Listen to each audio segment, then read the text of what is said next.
Greetings, everyone. Welcome to Season 2, Episode 2 of Cloak and Dagger for Marvelous Mondays.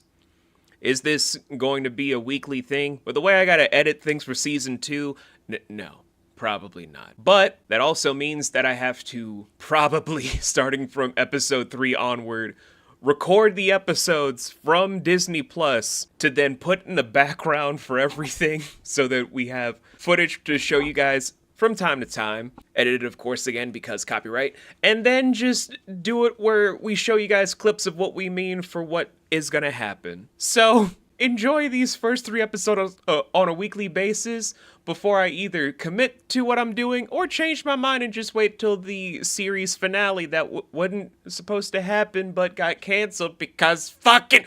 I'm gonna calm down. Are you? I'm gonna calm down.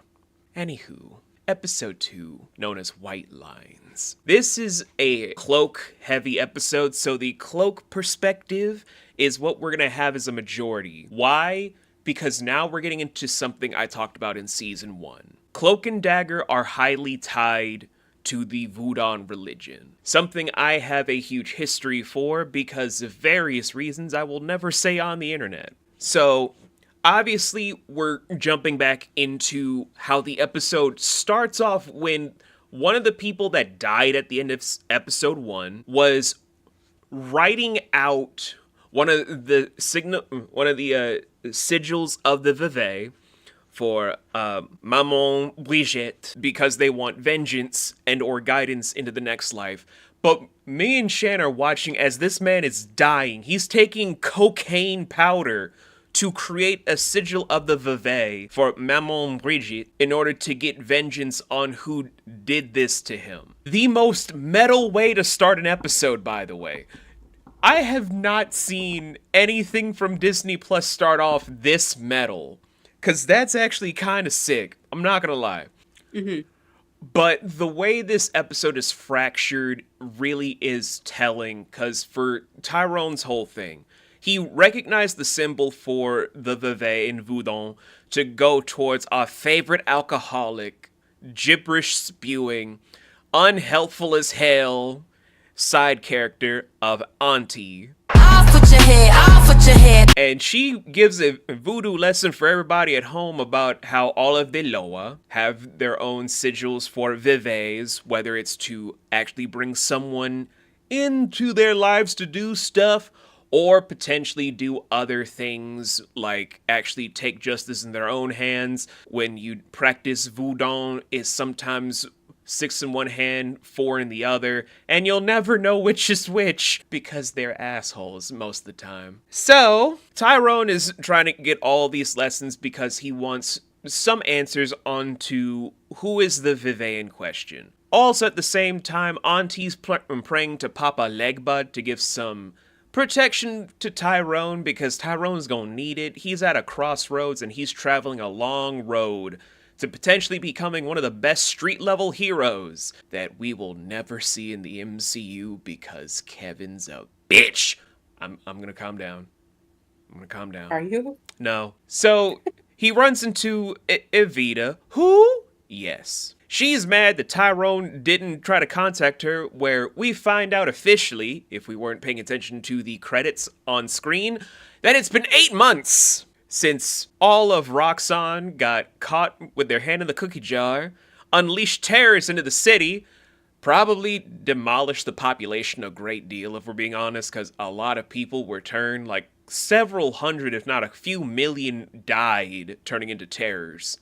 That's a kill count for dead meat right there. But yeah, we don't really get that body count. That like they just gloss over that. It's kind of like, what happened in New York? How many people died when the Chitauri attacked? Just about to answer that. I was just about to say that. That's the next part of the show, dude. So, Tyrone talking to Evita, because Evita wants to know why a possible suspect in murder couldn't just come find her to talk to her about him being safe. Everyone is just face-palming because it's like he's walking while black in the South with a lot of white cops from a police department that should probably be more shut down than normal, is kind of confused about why the fuck he didn't try to do anything to reach out to her. And I'm like, huh? And Shan's like, what? And then we both just look at each other like, huh, she's stupid. So Tyrone's like, wait, what if I show her one of the powers I have in this show? Because Cloak has a lot of powers, and a lot of them are terrifying. I don't want to see him use all of his powers in the show. That's how scary Tyrone is as Cloak. It's terrifying. But I digress.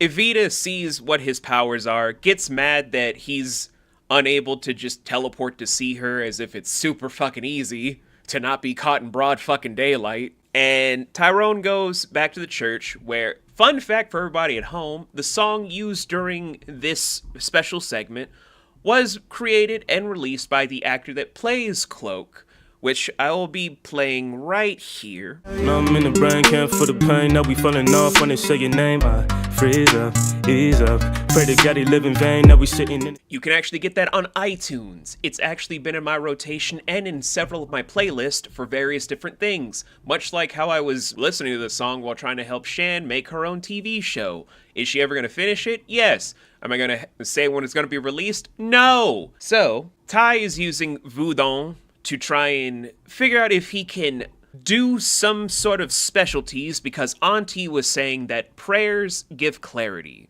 It does not matter if you pray to the universe, to God of Christian faith, to the Loa of the Voodoo persuasion, or whatever. It's to clear the mind to give guidance and clarity to all. Which, for Cloak, led him to a woman being restrained in an ambulance and being drugged to be taken to another location. Never let them take you to another fucking location. God, this fucking show is topical nowadays with what's happening. Jesus, this show actually stands testament of time when you really think about it. So Ty almost gets shot, again, but he can't seem to get in contact with the lady.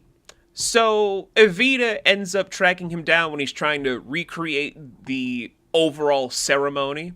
But thanks to her help understanding voodoo to potentially do more stuff with voodoo as the series goes on, she helps Ty locate the person where, for some reason, she's in the hospital. I wonder how she got there. We're gonna get an answer for that soon, but we're gonna wait a bit to then wrap up the rest of Tyrone's whole narrative where, because Evita's finally getting the fact of Ty can be everywhere, but he can't because there are limitations. He's not like every other superhero that can just get away with things.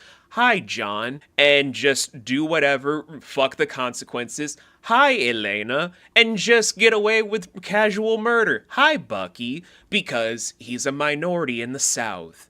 And minorities in the South can't get away with everything. Hi, Sam. To just live out normal lives. Hi, Isaiah Bradley. So he's just kinda stuck in the wind. Am I pointing all this stuff out because it's never addressed in the big IPs and it's really telling why it's upsetting me, a minority in the world that still gets profiled despite the fact that I do what I do? Yes! It's very fucking annoying.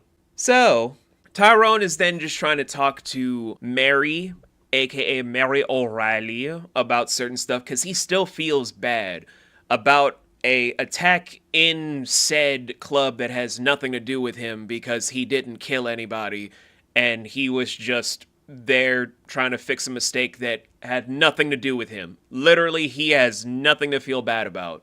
But Mary's a bitch. Anywho, he frees Mary to then jump into Tandy's narrative, where we finally get to the Dagger perspective.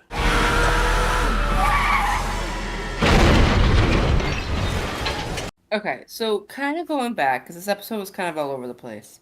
When they leave the club, and when O'Reilly takes, the recorder. We go back to Tandy, who is in support group with her mom, and I got names officially, guys. It's official! Hearing Michaela from the last episode, that I did not know her name, so sorry, girl. Where she talks about how she is with Jeremy. I was correct about the name. God bless me. And talking about how she's going to be a supportive girlfriend to him and blah, blah, whatever. Which led to Tandy kind of having a mental breakdown, kind of scolding her, dude, he literally abuses you, you don't need that in your damn life. Just fucking leave him, if you say you have all the power to do this, just do it. Like, just leave. To where she gets upset and she leaves support group. Well, you then see Tandy taking all of her aggression on trying to do ballet, which she's struggling real hard because she's got a lot of thoughts going through her head. To where it keeps going back and forth from support group to Tandy confronting Jeremy and saying that because Jeremy says that Michaela hasn't shown up. If you see her, you better fucking tell her that she's gonna like basically pay for it. To where Tandy then confronts him about the whole thug situation, about how he handled 3 men, and he's like, it was tough, but I handled it. And she's like, yeah, you handled it real good, considering you were passed out after 6 beers, and then be like a real man you are, and then leaves. To her, where he's probably just staring at her like, huh? So, you then see Tandy go to support group, because Michaela is missing. Nobody knows where Michaela is. And she goes up to the council lady, I think your name is like Tia or something. Leah. It was And Leah. and basically asks if Michaela's come back, and she's like, no, but I definitely would not have her go talk to you after what happened in the last session. To where it was getting a little heated with Tandy, not gonna lie. And this new guy, by the name of Andre, I think it's Andre, walked in to where they were talking and ended up taking Tandy out to go for like a walk, talk about certain things. And talk about like why she probably cares about this woman, like trying to look out for her and stuff. So when later on we see Tandy going into like this gated area and shoots her gun and breaks the lock, which we'll get into that in a second. But just before that, while Tandy is talking to this Andre guy, he's trying to ask Tandy, like, what about you? Like, what is your purpose in life? And like, having a good conversation. To when all of a sudden Tandy's like in a daze because she sees and hears her father. He's like, hey, pumpkin. And he's like aggressively like walking toward Tandy during this conversation. Tandy's frozen. Like, she can't move. She's just like staring at her father that doesn't exist anymore. And the lights in the cars are like kind of going crazy to where she kind of breaks one of the headlights in one of the vehicles nearby. To where Andre starts questioning, like, what just happened? Like, are you alright? And Tandy runs away. Rightfully so. I, too, probably would do the same situation. She then goes back to O'Reilly where they breaks the lock. And then later on goes back to Tandy talking to Andre because Tandy is outside of these people of color, like, singing this, I'm assuming, like, a prayer song type deal. It's a spiritual hymn, basically. Thank you. To where she's questioning, like, why is nobody, like, looking for these girls, and, having a really good heart-to-heart conversation with this Andre guy, to where he gets a phone call that they found Michaela in the hospital from an overdose on heroin. Are you connecting the dots yet? So Michaela is the girl that Ty saw in the back of the ambulance, and they found her overdosed in the hospital, and now she's in the hospital. So, let's actually do a brand new perspective. We're gonna do the twisted mind of Typhoid Mary perspective. Very poetic. Wait, should I talk about Tandy's Hope real quick? You can, yes. Okay. To continue on with Michaela, basically the support group girl, Take your time, little sip. Leah. Leah, thank you. That was a weird spelling than what I'm used to, okay? Anyway, she basically goes up to Michaela, who's in a coma, essentially, from her overdose. And she touches her hand to try to see what her hope is. To where it's revealed to Tandy that she was kidnapped, tied to the back of the ambulance bed, being drugged. To then where lights and stuff, like, misfunction, and then she leaves the hospital. Okay, keep going. So, before that, Shan brought up a good point. This is actually going to be the season where, if we had more seasons, would have brought up a very interesting thing with Cloak and Dagger's Rogues Gallery. Certain enemies can actually alter the hopes and fears of other people to dilute what is their true hope and fear because of what they've done to them.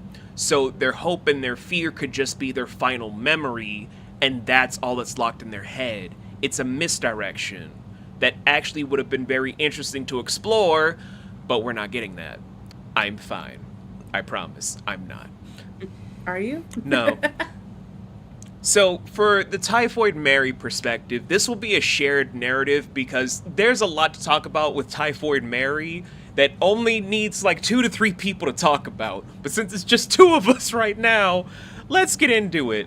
So, the episode jumps back yet again. It jumps back 3 times. This time to go into Mary O'Reilly.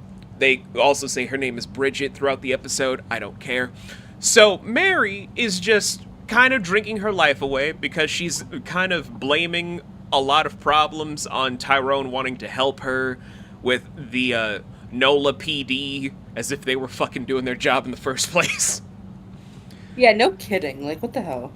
So she's mad at Tyrone because Tyrone was just putting a tape recorder underneath one of the tables. He did nothing. He only has a tape recorder. Can be verbally heard, having nothing to do with anything. Still pissed at a 18-year-old at best. Make that make sense. Either way, with Tyrone just trying to do what he can, and Tandy doing what she can, and we're having their two perspectives, Mary is trying to duck out on all the calls from NOLA PD, and then we get to the good stuff with Mary, where she's looking to the puddle. And unlike other times that we see Typhoid Mary in the 616 verse of the comics and what they do in video games when she's introduced, because she actually is in video games, guys. She's actually, I think, one of the playable cards, if not units, in Marvel Snap if you find her. Or she might be in Future Fight. I don't remember. But she is a prevalent enough character, but not the biggest appeal because sadly, Cloak and Dagger, the TV show, wasn't marketed that well, otherwise most Marvel fans would have watched it, and petitioned for Kevin to bring them into the MCU the same way that they did with the Defenders. Am I still bitter? You fucking bet I am! But I digress. Because no one cares. Typhoid Mary emerges from Mary. How?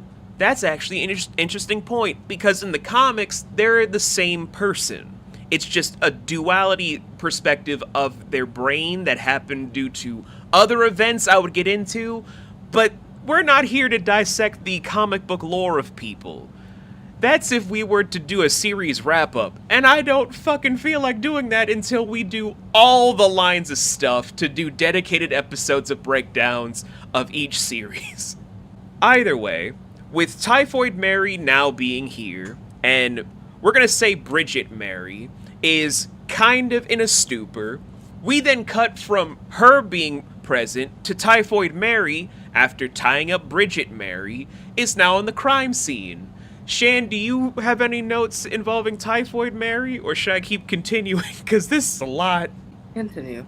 I'll pitch in if I think of anything. Cool. So Typhoid Mary's walking on the scene, being the head bitch in charge of everyone, doesn't give a fuck about people saying she's gonna get chewed up by the chief, just dissecting the crime scene, going over different notes, getting address for places, looking into the now widow of one of the victims, tearing up their property, saying that she's gonna extort the shit out of people from what she's deduced as a detective to try and break down all of their income, which then also leads her straight into Tandy for stuff because of who they're tracking down, because it leads back to the ambulance chaser that was being used to kidnap women. And we also, of course, get a debut thing from Dagger this episode that we will address in just a moment. But at the same time all this is going down, you can tell that this is Typhoid Mary, not Bridget Mary, because there's a bit more of a cynicism towards it, a little more of a devil-may-care.